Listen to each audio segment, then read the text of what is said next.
Years ago, Henry Walker failed one rescue mission, and that single moment followed him for a lifetime. Now, he's just a quiet old man in a mountain town, selling houses by day, haunted by silence at night, until one phone call changes everything. A forgotten forest, a loyal dog, and a truth someone tried to bury forever. This is the story of a veteran, his German shepherd, and the truth that refused to stay buried. Before we get started, help us grow by subscribing. The morning air sat cool and thin over the little mountain town, a pale veil of mist hanging above the rooftops and the dark line of pines beyond. Henry Walker stood on his small front porch, one hand resting on the flaking wooden railing, the other wrapped around a chipped ceramic mug that breathed steam into the chill. At 59, he carried his years in the quiet way a man carries an old rucksack, worn but serviceable, heavy but familiar.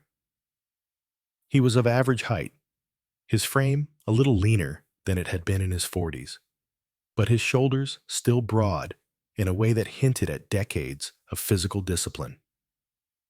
His hair, once a solid brown, was now mostly gray, cut short and neat, with silver collecting thick at his temples.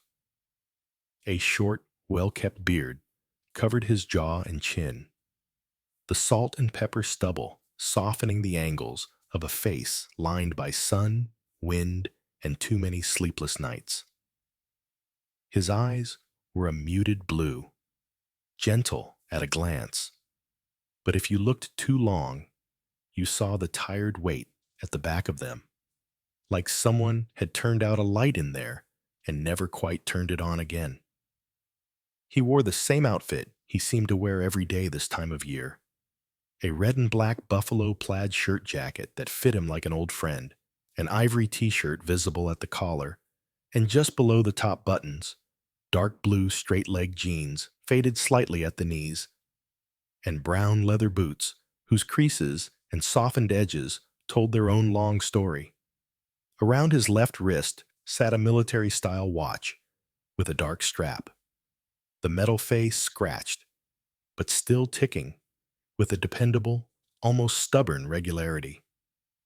At his feet, sitting with the alert stillness of a seasoned sentry, was Bruno.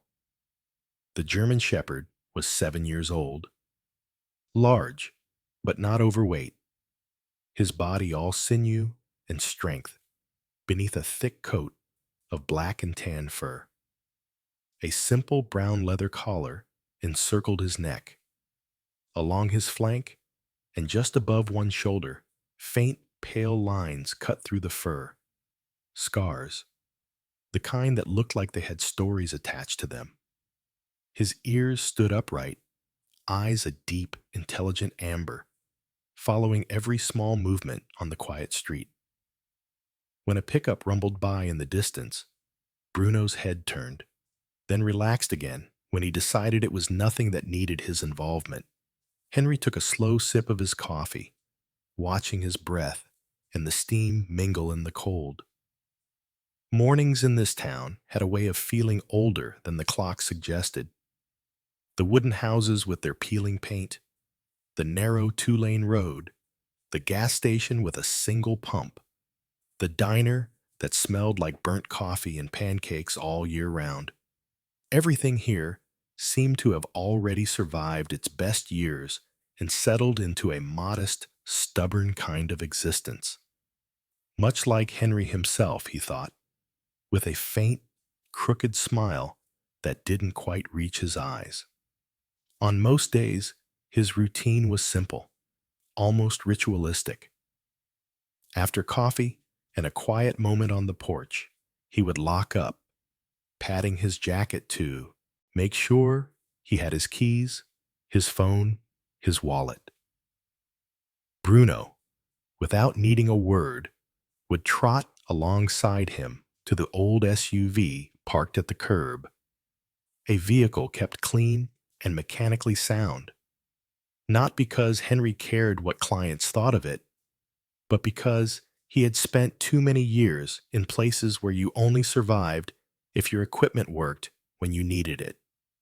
He would drive from listing to listing, small houses with porches that sagged, newer builds that had never quite felt like they belonged on mountain soil, lots with for sale signs leaning at odd angles.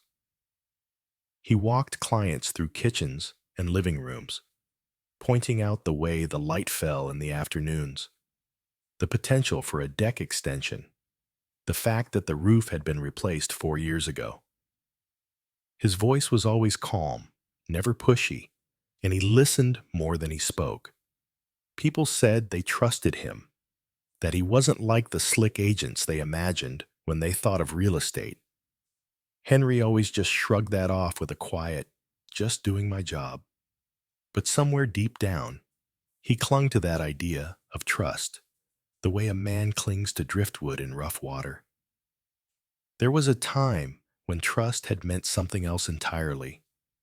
When he'd been in his 20s, then 30s, his days had been filled with a different kind of terrain: sand and rock, broken cities, rough mountains half a world away. He had served in a rescue unit, the kind that got called when things had already gone very wrong. His body still remembered the rhythm of it, the weight of gear on his shoulders, the way his lungs burned in dust-choked air, the metallic taste of adrenaline when the radio crackled with coordinates and names. His mind, unfortunately, remembered more than that. There had been one mission in particular, one that had cut a line straight through the center of his life. It was the kind of story he never told at the diner, never mentioned when someone bought him a drink and asked politely, "So, where'd you serve?" The details were folded into a quiet, private place. He remembered flashes, the scream of rotors overhead, the smell of fuel, the jagged outline of a ridge against a darkening sky, the radio spitting bad news faster than his team could move. He remembered the feeling of the ground giving way in a part of the mountain that wasn't supposed to move, the sickening sound that followed, the frantic scramble to find a way down that wasn't there. He remembered counting heads at the end and coming up short. You can't talk a memory like that into being less real. You just learn how to carry it without dropping everything else. Standing on the porch now, Henry reached down and brushed his fingers through Bruno's thick fur, feeling the warmth of the dog's body against the creeping chill of the morning. Bruno tilted his head slightly, eyes softening, and gave a low, contented huff. Of all the creatures in Henry's life, this dog seemed to understand the most with the least amount of words. Bruno had once worn a different collar, carried a badge of his own. He'd been a canine, trained to move through chaos and noise without panicking, to follow scents that meant danger or survival. The scars on his body weren't there by accident, but somewhere along the way, like Henry, he'd ended up on a quieter street, with a different job and a slower rhythm. They were, in their own ways, two veterans of the same old war with different uniforms. Henry glanced at his watch and sighed, setting the mug down on the railing. "Another day, buddy," he murmured. His voice was low, rough around the edges, but there was a gentleness tucked into it. Bruno's ears twitched at the sound, and he stood, stretching his front legs out, paws braced on the porch boards before straightening up again. The day unfolded as most days did. Henry drove the winding roads that traced along the mountain's shoulder, the evergreens rising tall on either side. He shook hands with people who were moving away, people who were just arriving, people who weren't sure what they wanted but knew they needed a change. He walked through empty rooms, echoing with other families' memories. He pointed out solid foundations and honest flaws. He accepted coffee from an elderly couple who insisted on thanking him for being patient with them. He smiled when appropriate, listened when they needed to talk. He was good at this part, the listening. It required the same discipline as holding position on a long watch. Stay still, stay present, notice everything, speak only when necessary. By late afternoon, when the sun began its slow slide behind the ridge and painted the town in long shadows, Henry's shoulders ached with the familiar, dull fatigue of a day spent on his feet, his mind half in the present, half wandering its own well-worn paths. He returned home as the first hints of evening settled in.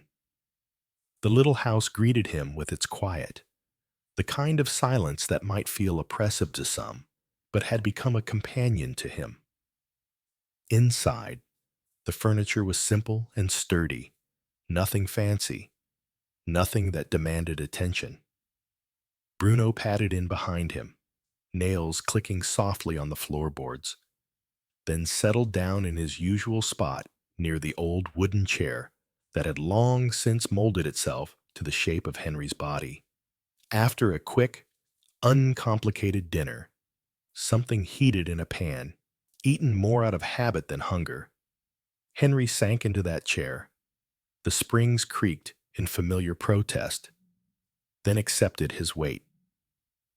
Bruno rose, turned in a slow circle, and lay down close enough that Henry's hand could easily reach his fur without stretching.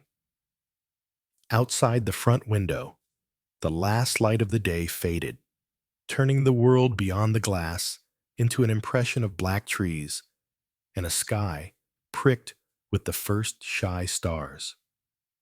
Henry stared out into that gathering darkness, fingers moving absent-mindedly along Bruno's back, tracing the subtle ridges of bone and muscle beneath the fur, occasionally pausing on the faint lines of old wounds. His thoughts drifted the way they often did at this hour, when there was nothing left to distract him. He thought of the mission that had gone wrong, of a young man's face he could still see clearly, even though he hadn't seen it in decades. He thought of the letters he had written to families back then, the careful words that tried to hold the weight of something that didn't have words big enough for it. He thought of how life had somehow continued afterward, one day after another, piling up until he found himself sitting here, almost 60, working a job he'd never pictured for himself, in a town he'd never heard of until the army had stopped needing him. Sometimes, on nights like this, the silence seemed to ask him a quiet, persistent question. Is this it? Is this all there is left for you? He watched the reflection of his own face in the darkened window. The red and black pattern of his shirt jacket ghosted faintly over the shapes outside.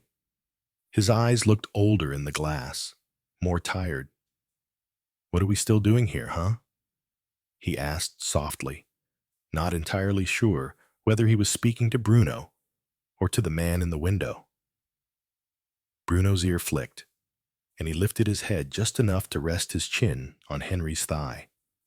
A warm weight that pulled Henry back into the present. There was something comforting in that simple contact, in knowing that at least one creature in the world didn't need him to be anything more than what he already was. Still, the question lingered. He wondered if there was any kind of difference he could still make in the world, at this age, in this place. Not the kind measured in medals or commendations, but something that would matter to someone, somewhere, when he was gone. The military had trained him to assess situations, to read terrain. Lately, the landscape of his life looked flat and featureless, like all the important hills had already been climbed. The night deepened, carrying with it the familiar sounds of the town settling in. A car door closing down the street, a distant dog's bark answered by another, the faint whisper of wind moving through the trees. Henry eventually rose, joints protesting, and went through the motions of getting ready for bed, the routine so ingrained he could have done it with his eyes closed. Bruno curled up on the rug near the bedroom door, his presence a steady anchor against the emptiness. Sleep, when it came, was fitful, like it usually was. Dreams, when they came, were fragments, rotor blades, shouts, the echo of his own voice calling out names that never replied. But by the time morning returned, with its pale, cold light slipping around the edges of the curtains, those images had retreated back into their usual shadows. The next day broke as another cool, clear piece of late autumn. Frost sketched delicate patterns on the edges of Henry's windshield as he stood on the driveway, breath puffing in front of him. He went through the motions again, coffee on the porch, a brief survey of the street, a hand on Bruno's head, the check of watch and pockets. It might have been any other morning in a long line of similar mornings. He had just set his mug down on the kitchen counter when the phone rang. The sound cut through the quiet with an oddly sharp clarity, as if it belonged to a different kind of life than the one he was living now. Henry glanced at the caller ID, recognizing the number from the real estate office, and reached for the receiver. As he lifted it to his ear, Bruno looked up, ears pricking like he, too, sensed that this particular call might not be like all the others, though neither of them yet knew just how far it would reach into the quiet shape of their days. The sky over the mountains was the color of tin when Henry pulled his SUV out of the driveway, the morning air still sharp enough to bite at his knuckles on the steering wheel. Bruno sat in the passenger seat, upright and alert, his ears pricked, as if he understood that today's drive was different from the usual loop of houses and cul-de-sacs.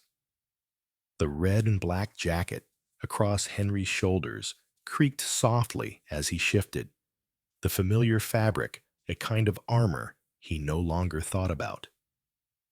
The call from the office had been brief and businesslike. A large parcel at the far edge of town, deep near the tree line, a potential sale to a development company that had far more money than sentiment. "Big deal, Henry," his supervisor had said, voice crackling over the line. "They want someone they can trust to walk it, get them honest boundaries, photos, the works. Lifetime commission if this goes through." Henry had given the polite, measured response he always did. "I'll take a look. Get you what you need." But something in the word trust had stuck in his chest like a splinter. Now, as the town thinned out behind him and the road narrowed into a two-lane ribbon hugging the slope, his thoughts drifted in uneasy circles. There was a time when being trusted with something big had meant helicopters and coordinates, not parcel maps and dotted lines. He pushed the thought away and focused on the drive. The land in question lay beyond the last cluster of houses, where mailboxes grew sparse and the trees thickened, tall pines standing shoulder to shoulder like quiet sentries. Frost clung stubbornly to the shadowed side of the road, and the air took on the damp, earthy smell of leaf mold and cold soil. Bruno shifted his weight, nose twitching as scents from the open window slid past. "You'll like it out there," Henry said, his voice low, glancing sideways at the dog. "Lot of trees to sniff. Nobody telling us to hurry up."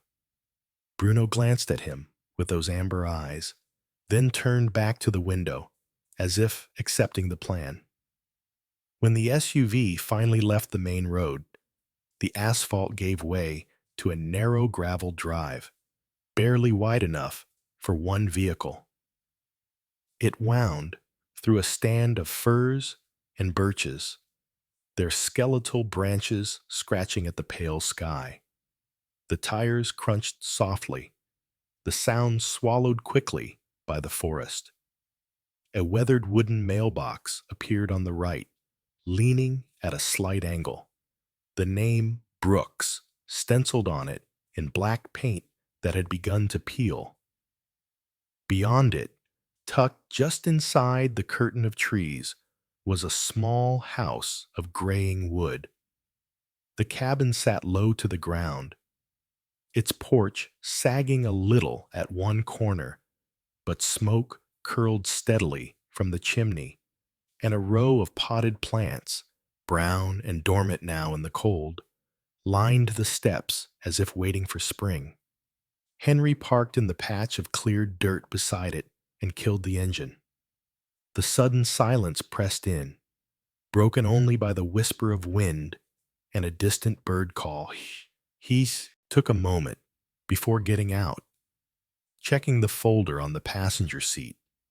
Maps, a copy of the listing, a note about the development company's timeline. Out of habit, he glanced at his watch. He was early, but not by much. The buyer's representative was supposed to meet him later at the edge of the property, further down an old logging road. For now, this cabin was the last human outpost before the land turned into lines on a survey map. The driver's door creaked as he stepped out, boots sinking slightly into the cold, soft ground. Bruno hopped down beside him, shaking once, then standing with his usual steady poise, tail relaxed, but ready. Henry shut the door gently and took in the cabin for another heartbeat, then started up the short path to the porch. He hadn't yet reached the top step when the front door opened. The woman who stepped out was somewhere in her early 60s, Henry guessed, with the kind of posture that had once been straight and tall, but now carried a hint of curve from years spent leaning over sinks, garden beds, or grief. Her hair was silver white, pulled back into a low ponytail at the nape of her neck. A few loose strands escaping to frame a face that might have been quite pretty once, and still held onto that softness in the lines around her mouth. Those lines, though, were deepened by sorrow more than laughter. Her eyes were a gray-green, clear but shadowed, like a lake under overcast skies. She wore a faded blue cardigan over a simple flannel shirt, jeans that had seen better days, and sturdy boots dusted with dirt. Her hands were knotted together at her waist as she came out, as if she'd talked herself into opening the door and wanted to be sure she didn't change her mind. "You must be Mr. Walker," she said. Her voice was low and careful, as though each word had to travel through layers of thought before it reached her mouth. Henry tipped his head in a nod, one hand brushing the edge of his jacket almost automatically. "Yes, ma'am, Henry's fine. I'm with the agency in town. We spoke on the phone about assessing the property line." She nodded, looking past him briefly at the SUV, at the stretch of trees beyond, then down at Bruno. The dog met her gaze calmly, tail giving a small, polite flick. Something like a faint smile ghosted across her lips before fading. "I'm Eleanor Brooks," she said.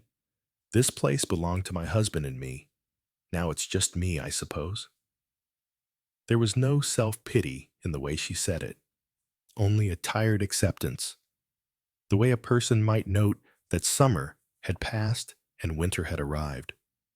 Henry felt the familiar tug in his chest that came whenever someone gently referenced an absence too large to speak of plainly. "Thank you for meeting me, Miss Brooks," he said. "I know this can't be easy." She gave a small, almost reluctant shrug. "They tell me selling the forest will be practical." Her fingers tightened for a moment on the edge of the porch, railing, knuckles paling. "I've never been much good at practical when it comes to that stretch of trees." Bruno took a step closer to Henry's leg, as if sensing the tension in the air, his flank brushing against Henry's jeans. Without thinking, Henry let his hand drop, fingers finding the familiar warmth of the dog's neck, thumb hooking over the worn edge of the leather collar. "The land out there," Henry said gently, "it's beautiful country. I understand why it'd be hard to let go." Eleanor's gaze shifted from the trees to his face, studying him for a moment. He could see the calculation there, the weighing of whether he was just another agent with practiced lines or someone who might understand something deeper. Apparently, she decided to take the chance. "My husband," she began, and the words came out on a breath that sounded like it had been held for years, "flew for the National Guard. He loved these mountains, said they looked different from up there, like an old friend you'd only ever seen from one angle until you finally stood in the right light." She paused, lips pressing together. "He used to circle over this forest when he could. Said he could always spot our roof through the trees." Henry felt Bruno's muscles shift under his palm as the dog adjusted his stance, leaning just a bit into Henry's leg, grounding him. "Is he—" Henry started, then stopped, choosing his words with the same care he would have used walking through a minefield. "Is he gone?" Eleanor let out a short, brittle sound that might have been a laugh if it weren't so empty. "They say so. There was a training mission years back now. The weather turned. Radio contact was lost. They never found the plane. Never found him." Her eyes moved past Henry's shoulder, focusing on something deep within the wall of trees. The report said, "Pilot error. Box checked. Case closed." There was a bitter sharpness to those last three words, not loud, but honed over time. Henry's jaw tightened, and for a moment the shape of another report flashed in his mind. Different names, different coordinates, the same neat, final language meant to wrap chaos in something that looked tidy on paper. His fingers moved more firmly through Bruno's fur, grounding himself in the present. "I'm sorry," he said, and he meant it with the kind of sincerity that didn't need to be dressed in elaborate phrases. Eleanor's eyes came back to his. "They told me to move on," she continued quietly. "Said sometimes the mountains keep what they take. After a while, people stopped asking about him. But every time I look at those trees—" She trailed off, swallowing. "It doesn't feel like a place that's finished speaking." Bruno shifted his weight again, his tail giving a slow, soft sweep against Henry's leg. Henry could feel the old helplessness stirring, the same feeling he'd carried after that mission, where not everyone made it home, when he'd had to face families with nothing in his hands but words. Now, hearing Eleanor's voice tremble just slightly as she stood on this weathered porch, with the forest looming behind her, that helplessness pressed in more sharply. But he wasn't 25 anymore, and there were no orders in his ear, no mission clock running down. There was only this woman, and the land she stood beside. "The company buying the land," Henry said carefully. "They'll want clear lines. I'll need to walk the boundaries, get a sense of the terrain. I was told the tree line starts just past your back lot." Eleanor nodded, There's an old trail, she said. My husband wore it into the ground, going back and forth. He used to say the forest out there was where he went to clear his head when the noise of the world got too loud. Her mouth curved in a small, sad smile. He said the trees listened better than most people. She hesitated, then added, I haven't walked it in a long time.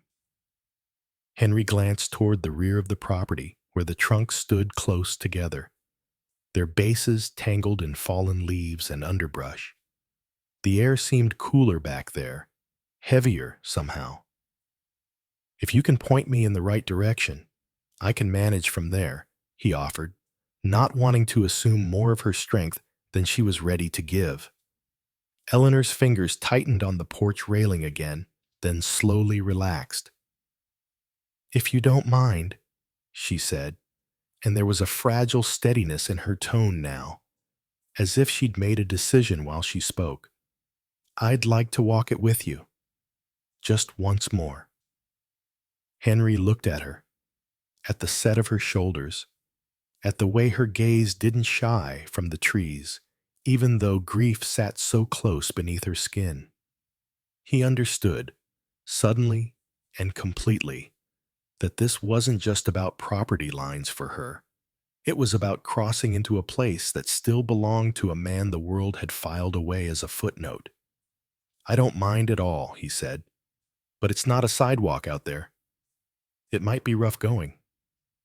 A flicker of wry humor passed through her eyes.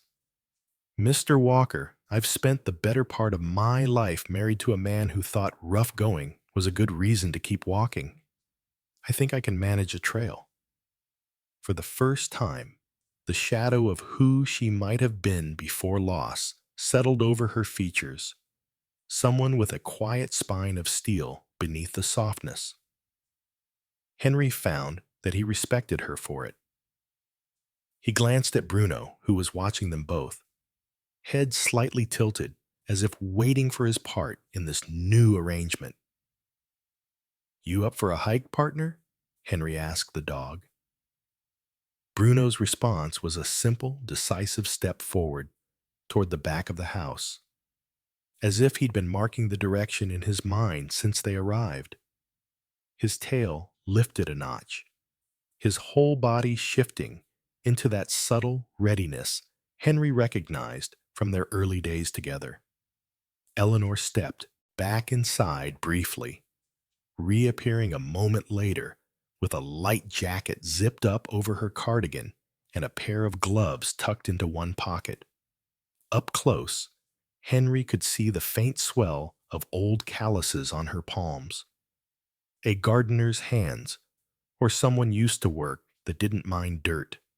She locked the door out of habit, even though the nearest neighbor was a good distance away.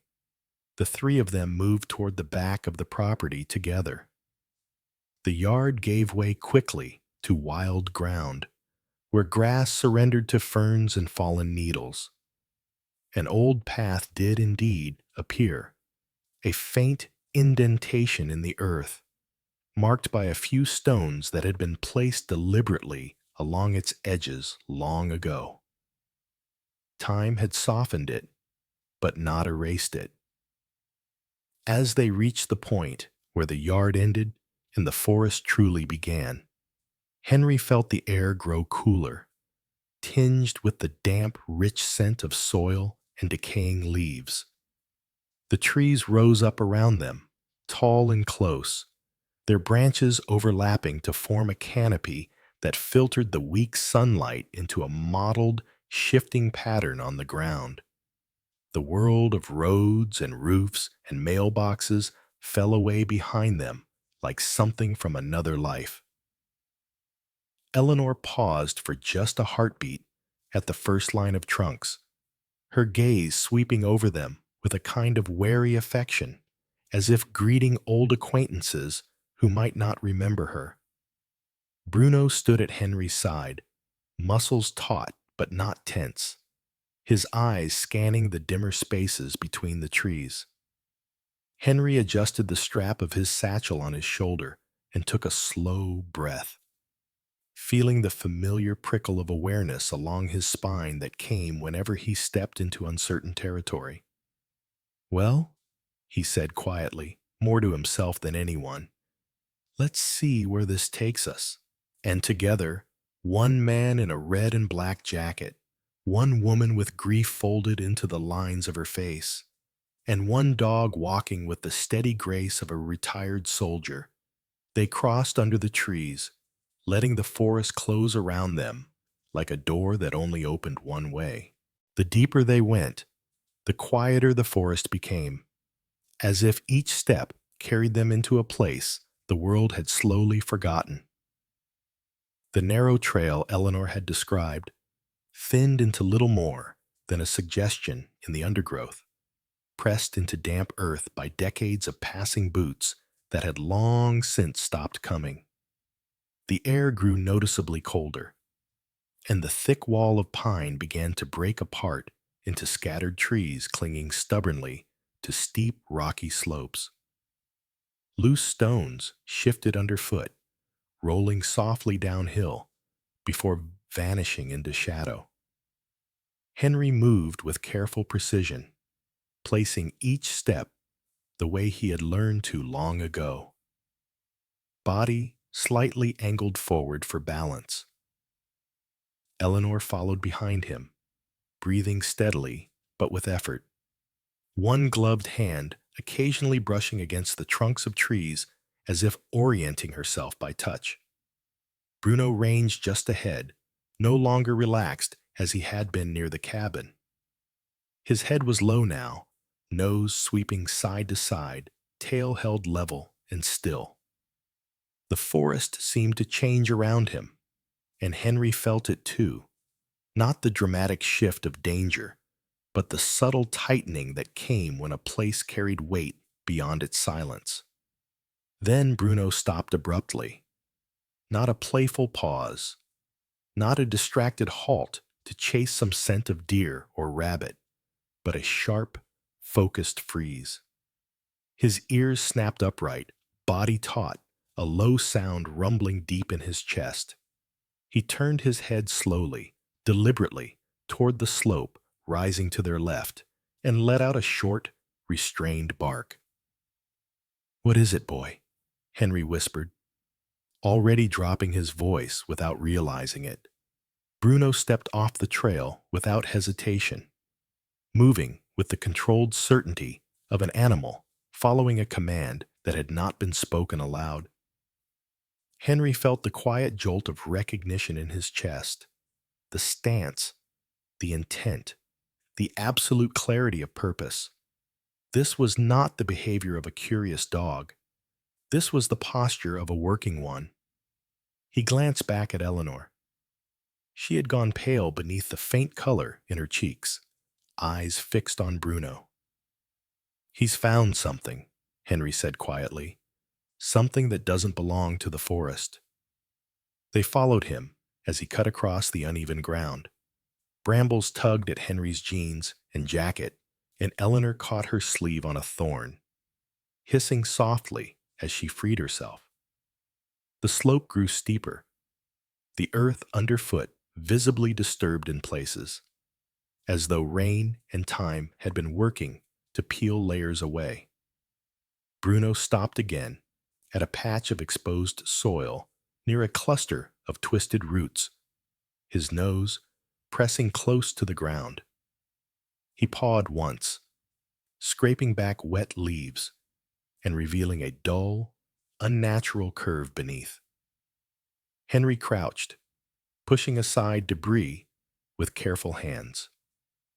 A cold, rusted surface emerged from the mud, metal, unmistakable, bent and scarred. As he cleared more of it, the shape became clearer, the edge of a curved panel no rock could have formed. Faint beneath the corrosion, barely visible in the filtered light, was the ghost of a symbol once painted with authority and purpose. A military marking worn thin by decades of slow erasure. Eleanor let out a sound somewhere between a breath and a sob. "That's not," she began, then fell silent, Henry's pulse thudded in his ears. With each careful sweep of his hands, more fragments appeared, swallowed but not destroyed by the ground. Ripped wiring entangled in roots, a piece of frame crushed inward as if the earth itself had closed around it. This was not debris scattered by an explosion. This was something that had fallen and been claimed. As they worked their way along the slope, more of the shape revealed itself. The curve of a fuselage half buried, small compared to the great mountains around it, but impossible to confuse with anything else. A transport plane, not large, not sleek, but built with function in mind rather than comfort. The forest had grown over it, root and moss binding metal and soil together as if nature had decided to keep what fell into its care. Their movement slowed, heavy with the instinctive quiet of people standing at the edge of something sacred and terrible. Henry spotted a length of webbing first, tangled in vines, a seat belt, frayed and stiff, one end still locked into a buckle, long rusted shut. He touched it with careful fingers and felt the brittle resistance of old fabric. Nearby lay a scrap of dark material, half hidden beneath leaf litter. He uncovered it gently. The torn sleeve of a flight suit, the heavy cloth faded and torn where it had once protected a man's arm. Eleanor stood very still behind him, her breath shallow. Henry sensed her at the edge of his awareness long before she moved. When she knelt beside him, her hands trembled openly as she reached toward a patch of mud near the fuselage. At first, Henry thought it was only another fragment of wreckage. Then Eleanor cleared it with shaking fingers and pulled free a small, heavy object dulled by grime, a metal badge. The name etched across it was partially filled with dirt, but still legible. Brooks. The sound Eleanor made this time was not restrained. It broke from her chest in a raw, wounded gasp, as if the forest itself had struck her. The badge slipped from her fingers and landed softly in the damp earth, as though even gravity were being gentle with her. She covered her mouth with both hands, shoulders collapsing inward as years of not knowing clawed their way to the surface all at once. Henry caught her before she could tip forward completely, steadying her with one arm as Bruno moved close on her other side, his head lifting toward her face, eyes dark and intent with concern. "It's his," she whispered hoarsely, though there was no one to convince but herself. They said there was nothing. They said they found nothing. Tears streamed freely now, tracking through the fine lines of her face, each one a testament to a grief that had never been properly allowed to end. Henry held her with the same quiet strength he had offered others long ago, when words were useless and time had not yet softened the edges of loss. In his mind, other hands had held other objects, helmets, tags, scraps of fabric passed gently to waiting families. The weight of this moment pressed on him with a familiar and unwelcome clarity. The mountains, the forest, the neat language of reports, it all converged into this single proof that absence had not meant empty. Bruno let out a soft, low whine, pressing closer until his shoulder touched Eleanor's knee, his presence steady and grounding. Eleanor reached out blindly and laid her palm against his thick fur, fingers digging in as if to anchor herself to something alive. When her breathing finally slowed enough for her to speak again, Her voice came quietly, stripped of all pretense. "He wasn't just lost," she said. "He was here." Henry nodded, throat tight. It would seem so.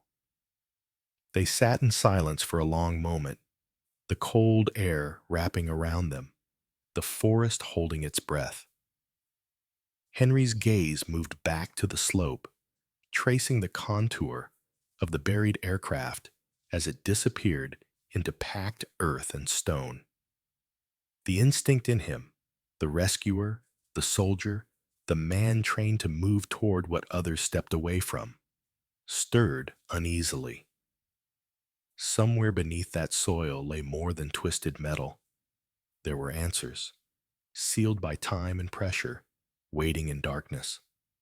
But answers, he knew too well, were not always gentle. He looked down at Eleanor, at the fragile steadiness she was forcing into herself piece by piece, at the way her eyes kept returning to the badge, glinting faintly in the dirt. He followed her gaze and wondered how many other names were still hidden beyond their reach, and whether uncovering them would heal or only reopen what time had failed to close. "Henry," she said quietly, using his name for the first time as if it cost her something to speak it. "If this is where they ended, if this is what the mountains kept, do we have any right to disturb it?" The wind moved through the thinning trees above them, whispering across exposed stone and buried steel alike, and Henry found himself uncertain, for the first time, which answer was the more dangerous one, to dig deeper or to walk away. Morning came thin and gray over the slope, the kind of light that made every shadow look deeper than it truly was. Henry returned alone, down the narrow track with a coil of rope slung over one shoulder, a small backpack pressing against his spine, and a flashlight clipped within easy reach. Bruno moved beside him in steady silence, close enough that Henry could feel the warmth of the dog through the chill in the air. Eleanor waited above, on the higher ground where the trees thinned, wrapped in her faded blue jacket, her face drawn tight with worry, but set with a resolve that surprised Henry with its quiet strength. She did not ask to follow him down the slope this time. When their eyes met, she only nodded once, her gaze lingering on Bruno, as though entrusting the dog with more than watchfulness. The descent was slower than Henry remembered. Rain from the night before had loosened the soil, and slick patches of clay threatened to betray careless footing. He anchored the rope into a thick-rooted pine and tested its hold with practiced hands before easing himself down. Bruno scrambled after him with animal confidence, claws finding purchase where boots might have slipped. The half-buried body of the aircraft waited where they had left it, a dull wound in the hillside wrapped in moss and damp leaves. The smell was faint but unmistakable. Old metal, wet earth, and something else beneath it, a stale tang that carried the after-image of men who had once breathed here. Henry worked his way along the broken fuselage until he found a split where the impact had torn open a jagged entrance. He paused only long enough to flick on his flashlight before pulling himself inside. The beam swept over warped ribs of metal, over rows of seats collapsed in unnatural contortions, foam spilling from torn cushions like the exposed bones of some long-dead beast. A few backpacks lay scattered across the tilted floor, their fabric stiff with age, buckles rusted into place.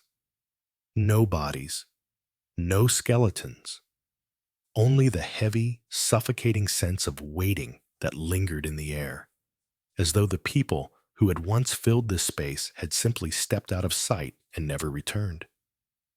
Henry moved with care, every shift of his weight measured, mindful of how easily old metal could give way beneath him. Bruno followed, head low, nose working steadily, his movements precise and purposeful. At the rear of what remained of the cockpit, the dog suddenly stopped. He sniffed once, twice, then lifted a paw and scraped lightly at a rectangular panel set into the wall behind the pilot's seat. The sound was faint, but deliberate. Henry knelt beside him, heart ticking faster as he studied the outline. It was no random piece of debris. The edges were too clean, the placement too intentional. He drew his knife and pried at the seam. The panel resisted at first, then gave with a muted pop, swinging free on hidden hinges to reveal a narrow compartment within. Inside rested a small metal box. Its surface, dulled but intact, sealed with a simple latch. Henry's fingers hesitated for a fraction of a second before he drew it out. The weight of it was modest, but the significance pressed heavy against his palms. He opened it carefully. Inside were neatly packed folders, edges yellowed but protected from the worst of the damp. The first was a copy of the flight orders, stamped and signed. Beneath it lay the flight log. Entries tight and efficient, the handwriting growing more hurried as the pages neared the end, and beneath those, folded sheets of transmission paper bearing clipped, urgent messages. Henry read in silence, his jaw tightening with each line. Directives to proceed despite deteriorating conditions, warnings acknowledged and overridden. And at the bottom of the final page, a plan laid out in cold, bureaucratic language, an outline for how the official report would be adjusted in the event of loss. The air inside the wreck seemed to grow heavier with every breath he took. This was not the story Eleanor had been given. This was not simple error. This was design. A low vibration drifted faintly through the metal shell, so soft at first that Henry thought it might be his own heartbeat echoing in his ears. Then it grew steadier, the distant grind of an engine climbing a rough track.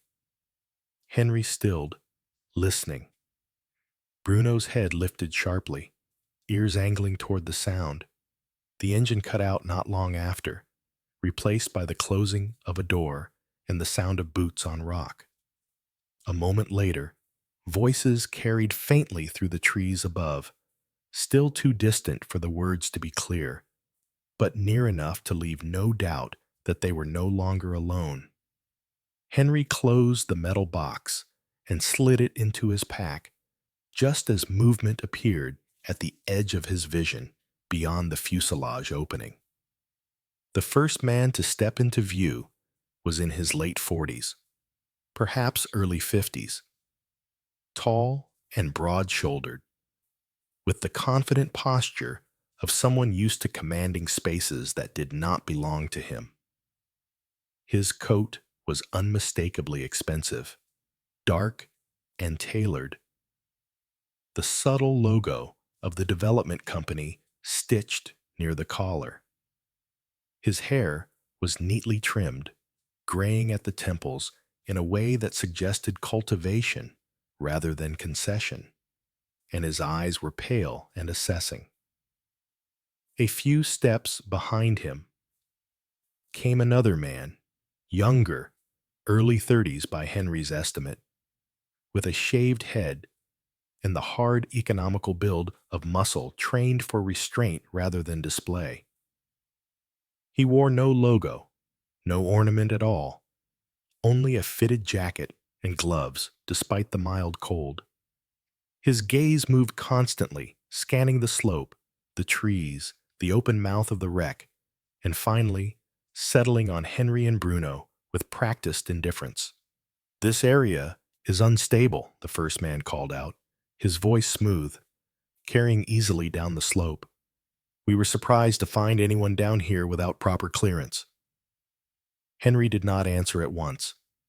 He climbed out of the fuselage with deliberate slowness, planting his boots firmly on the damp ground. Behind him, Bruno emerged as well, positioning himself slightly forward, body angled protectively without a sound. The man's eyes flicked to the dog, then back to Henry's face. "I'm just surveying land that's under contract," Henry said evenly. "Public records put it within my scope of work." The man smiled faintly, as if indulging a misunderstanding. "Contracts change," he replied. "Situations change, sometimes very quickly." The younger man said nothing, but his right hand drifted a fraction closer to his jacket pocket. Not a threat, precisely, but an implication shaped by experience. "What you've stumbled onto here could create unnecessary complications," the older man continued, taking a few cautious steps closer before stopping at a distance that felt calculated rather than cautious. "You don't want to bear that weight, Mr. Walker, and neither does the lady up the hill." Henry felt the words settle coldly against his ribs. He knew with disquieting certainty that Eleanor was visible from where they stood, her small silhouette framed against the thinning trees. "Then I suggest you leave her out of whatever this is," Henry said. "She's suffered enough without being made part of a conversation she never asked for." The man's smile thinned. "We all become part of conversations we never ask for. The trick is knowing when to exit them gracefully." His gaze dipped briefly to the straps of Henry's pack, then lifted again with quiet precision. "Turn over whatever you've found. I'll ensure it ends where it should, in the hands of those equipped to handle it." Henry tightened his grip on the pack's strap. In his mind, images flickered in quick, unwelcome succession. The neat lines of that report, the name on the badge Eleanor had held as if it might burn her, the rows of empty seats inside the wreck that had once carried living men bound by duty. Somewhere above them, a branch creaked in the shifting breeze, and Eleanor's figure shifted slightly, as if she could sense the tension traveling along invisible wires between the men below. Henry looked at Bruno. The dog's gaze never left the younger man, his body coiled in silent readiness. Then, Henry looked back at the man in the expensive coat. "You're asking me to decide between my safety and the truth," he said quietly, "and you're presenting it like a kindness." For a moment, the silence stretched taut enough to snap. The man's expression hardened, just enough to strip away the pretense of friendly counsel. "I'm telling you that some truths don't survive daylight," he replied, "and the people who try to carry them into it rarely fare better." Henry felt the weight of the metal box press against his back, through the canvas of his pack, a reminder that some choices, once made, could not be undone. The forest seemed to close in around them, the buried aircraft holding its breath as if listening. Above, Eleanor took one uncertain step forward, her hands clenched tight at her sides. And in that suspended moment between surrender and defiance, Henry knew that whatever he chose next would follow him far beyond the shadowed edge of the woods. The days that followed settled into an uneasy pattern that Henry felt in his bones long before he could name it aloud. The phone rang at odd hours, with calls that dropped into silence the moment he answered, or voices on the other end that apologized for dialing the wrong number before hanging up too quickly to sound accidental. Once, twice, then again, unfamiliar cars appeared across the street from his small house at dusk, engines idling just long enough for him to notice before pulling away without headlights. One evening he returned home later than usual, tired from showing empty houses to half-hearted buyers, and found the back door standing slightly ajar, despite the certainty in his mind that he had locked it that morning. The kitchen light painted a thin line across the floor, trembling faintly in the draft. Bruno stepped in front of him at once, his low growl vibrating through the quiet room like a warning spoken in a language older than words. Henry stood still behind the dog, heart thudding, listening to the slow rhythm of his own breathing and the heavier rise and fall of Bruno's chest. Nothing moved inside, nothing was taken, yet the message lingered in the air, subtle and deliberate. We are close enough to remind you. At the office, the pressure took on a different shape. His supervisor, gray-haired, heavy-set, the sort of man who prided himself on never raising his voice, called Henry into his glass-walled office and spoke in careful half-sentences about progress and the long-term good of the town. He spoke of construction jobs, new shops, rising property values, of how a successful deal could turn a sleepy mountain town into something lively again. Then, just as casually, he added that stirring up decades-old complications could bury everyone in lawsuits, stall development for years, and turn good intentions into public disgrace. Sometimes, the man said, with a thin, practiced smile, doing the right thing means knowing when to stop digging. Henry listened without interrupting, outwardly polite as always, feeling the familiar tightening in his chest that came when authority tried to dress itself in benevolence. He nodded when expected, thanked his boss for the advice, and walked out with the weight of the unspoken pressing between his shoulders. That afternoon, he drove out to Eleanor's place without calling ahead. She was sitting on the porch when he arrived, the late sun catching the silver in her hair, the small metal badge cupped in her palm like a fragile relic she could not bring herself to put away. When she looked up and saw him, her expression shifted through surprise into something gentler, tinged with restrained anxiety. They spoke quietly, the way people do when they both understand how easily words can tip a fragile balance. Eleanor told him she did not want his life turned inside out because of what had happened to her husband, that the past had already taken enough from her without claiming another person through it.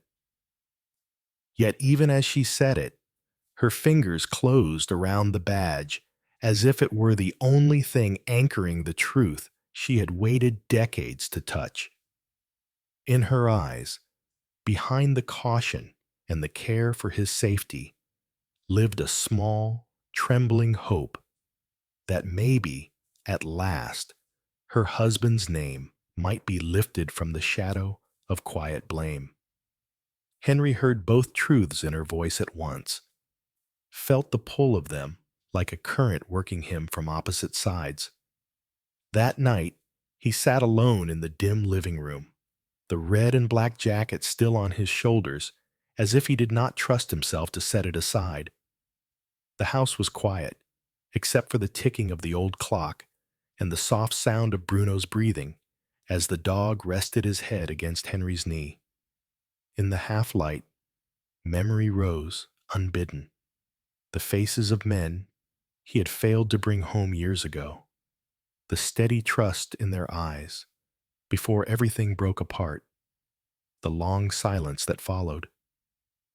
Then, layered over those older ghosts, came the image of a pilot lost beneath a mountain of earth and official language, his ending rewritten into something easier for the world to carry. Henry lowered his gaze to the military watch on his wrist, tracing the worn edge with his thumb, as if the metal itself might answer him. "I won't turn away this time," he whispered to Bruno. The dog stirred slightly, lifting his head just enough to meet Henry's eyes, and in that steady, unwavering look, Henry felt his decision harden into something unmovable. He would go back to the mountain once more, and whatever waited there, in stone or in shadow, would not find him retreating. Gray clouds pressed low over the trees as Henry guided his truck back toward the forest road, the sky heavy with the kind of silence that always came before a storm. The wind threaded through the branches with a thin, restless whistle, carrying the damp scent of rain and cold earth. Bruno sat rigid in the passenger seat, ears angled forward, his dark eyes fixed on the narrowing path ahead. Neither of them needed words to understand what pulled them back here. As Henry parked near the familiar slope and stepped out onto the soft ground, he saw it at once. The same gray truck from days before, idling near the edge of the clearing. The man in the expensive coat emerged first, his posture relaxed in a way that felt practiced rather than natural, followed closely by the broad-shouldered security escort, whose close-cropped hair and watchful eyes marked him as something far more dangerous than the title suggested. Up close, Henry guessed the well-dressed man to be in his early 50s, tall and lean, with a neat silver streak through his dark hair and a faint smile that never reached his eyes. His companion looked younger, late 30s perhaps, thick through the chest and arms, his jacket straining slightly at the seams as he moved with quiet, controlled readiness. The polite tone was gone this time. The man spoke plainly, telling Henry that what he carried did not belong to him, that some truths cause more harm than good when dragged into the light, and that an old man with retirement on the horizon should think carefully before entangling himself with forces he could not outlast. Henry felt Bruno's muscles tighten beside his leg, felt the faint vibration of a growl building deep in the dog's chest. Henry answered calmly, his voice steady despite the pounding in his ears, that he was done pretending he hadn't seen what he had seen. The younger man moved suddenly, shoving Henry sideways toward the slick edge of the slope. For an instant, the world tipped, loose gravel sliding under Henry's boots as his balance faltered. Bruno launched forward in a blur of motion and sound, teeth flashing as he clamped onto the attacker's forearm. The man cursed and reeled as the dog's weight threw his aim off, and all three bodies lurched dangerously close to the muddy drop as wind howled through the trees like a warning siren. Training took over where hesitation might have cost a life. Henry drove his shoulder into the man's center of gravity, twisted his wrist with a sharp, practiced motion, and sent the concealed handgun skidding across wet stones. At that exact moment, the sky split open. Rain broke loose in violent sheets, turning dust to sludge within seconds, flattening leaves against the ground and blinding all of them in a curtain of water. The confrontation dissolved into chaos as thunder cracked overhead, and the slope became too treacherous for further struggle. The suited man shouted something lost to the wind and staggered back toward Geo, the truck with his injured escort, as Henry pulled Bruno close and retreated toward the cover of the trees. They reached the forest's edge, soaked through, and breathing hard, rain plastering Henry's hair to his forehead and matting Bruno's thick coat until the dog trembled with cold. Henry dropped to one knee beside him, hands steady even as his chest heaved, and pulled out the packet of documents sealed in plastic beneath his jacket. The storm raged around them, but Henry moved with a quiet urgency born of long practice. He did not have the tools to fight power with power, but he had learned long ago how to scatter a truth so widely that no single hand could smother it again. Using his phone under the shelter of his body and Bruno's shaking form, he photographed every page with care, each image captured between flashes of lightning. With fingers stiff from the cold, he sent the files, one by one, to the small network that had survived his military years, a handful of veterans who trusted him without question, and a single investigative reporter who had once helped bring a buried story back into the daylight. He did not wait for confirmation. He did not need it.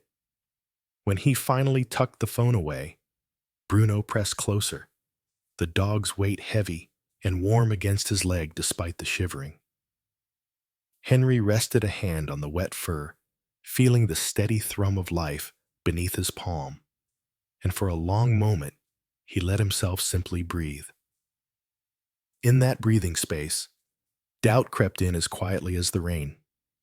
He thought of his quiet house, of evenings untouched by fear, of the ease he might have chosen by looking away one last time.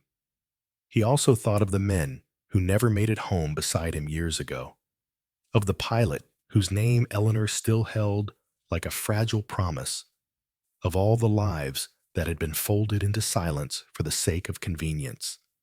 Thunder rolled again through the valley, and Henry looked down at Bruno, whose dark eyes watched him with unwavering trust despite the storm, the cold, and the danger that still lingered somewhere beyond the trees.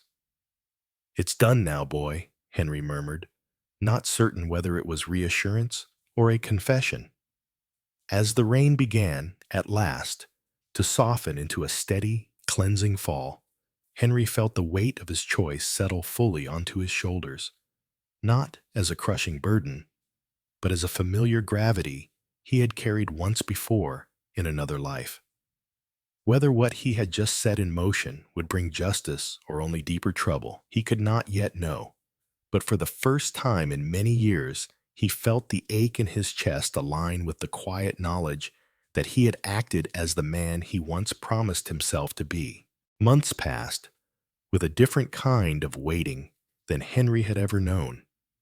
The long, quiet kind that settles into the bones after the storm has moved on.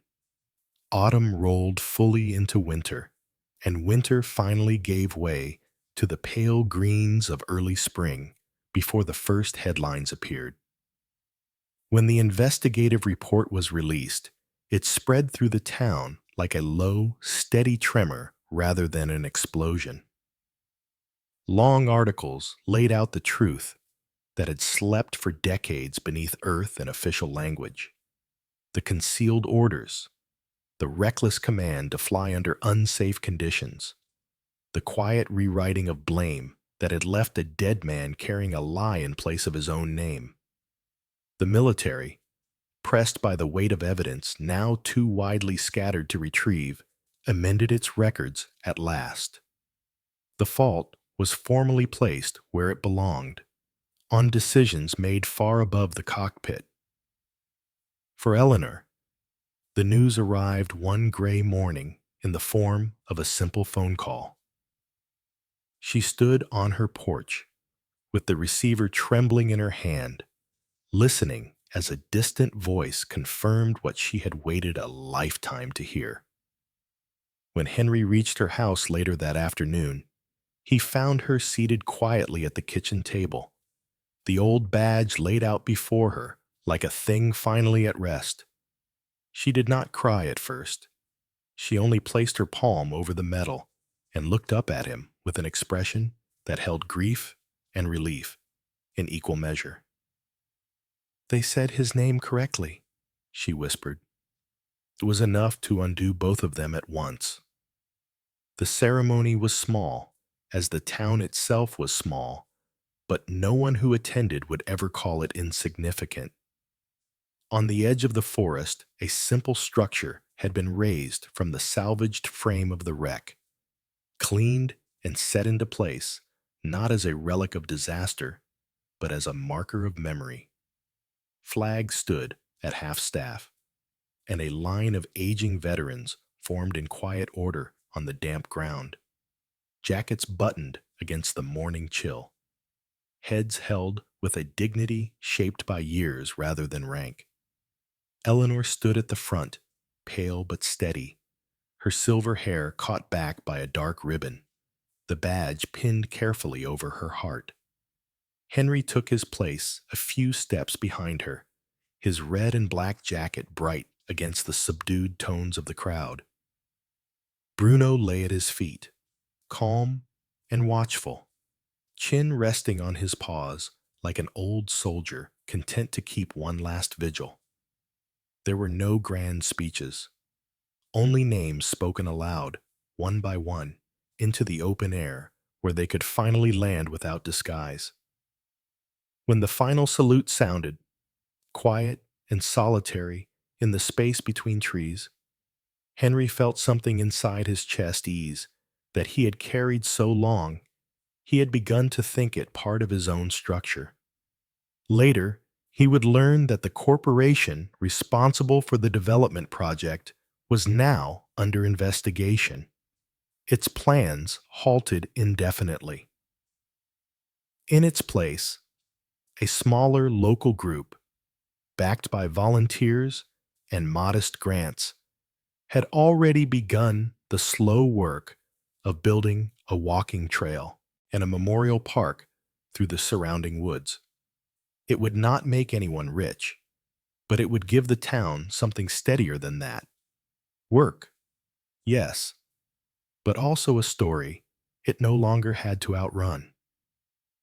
That evening, the celebration, if it could be called that, was quiet and private. Henry found himself in Eleanor's kitchen. As dusk settled into the windows, the scent of apples and cinnamon lingering warmly in the air, a simple pie cooled on the counter, its crust uneven in the way of things made by hands that cared more for purpose than perfection. Bruno lay curled near the hearth, the firelight catching the faint scars along his back and turning them briefly to gold. Henry and Eleanor sat at the small wooden table with steaming cups of tea between them, the kind of silence that no longer needed to prove itself as empty or full. They spoke little of the months just past. Those truths had already found their proper place in the world. Instead, their conversation turned to ordinary things: the stubbornness of spring soil, the price of lumber, the quiet comfort of knowing when the day would end and where. At one point, Eleanor reached across the table and rested her fingers lightly against the back of Henry's hand. The touch was simple, unassuming, and yet it carried the weight of gratitude, acknowledgement, and an unspoken invitation to remain. Henry did not withdraw. He watched the fire reflect in the dark surface of his tea and felt, with a softness that surprised him, the beginnings of something that did not demand heroics or sacrifice, only presence. When it was time to leave, Eleanor walked him to the door. The night was colder now, but it no longer felt hostile. Henry adjusted the collar of his jacket, glanced down at Bruno as the dog rose and stretched with a low, contented huff, and for a moment he allowed himself to stand there without apology for what the day had given him. The road home was short, and when he turned the truck back toward the quiet street that had held his solitude for so long, it no longer felt like a place of waiting. It felt, at last, like somewhere a man could return to, not because the fight was finished, but because he had chosen not to abandon either the truth or his own heart when they finally asked for the same courage. Sometimes, miracles do not arrive with thunder or fire. Sometimes, they come quietly, through a loyal dog, a trembling truth, a second chance, or a heart that finally chooses courage over fear. God does not always remove the storm, but He walks with us through it, shaping broken paths into roads that lead us home. If this story touched your heart, let it be a reminder that no life is too old to matter, no truth too buried to rise, and no soul too weary to be called again by purpose. Wherever you are tonight, may God bless you, protect you, and fill your days with quiet strength and gentle hope. If this story moved you, please share it with someone who needs encouragement. Leave a comment with your thoughts or prayer requests, and subscribe to our channel so we can continue walking this journey of faith, love, and healing together. May God's peace be with you always.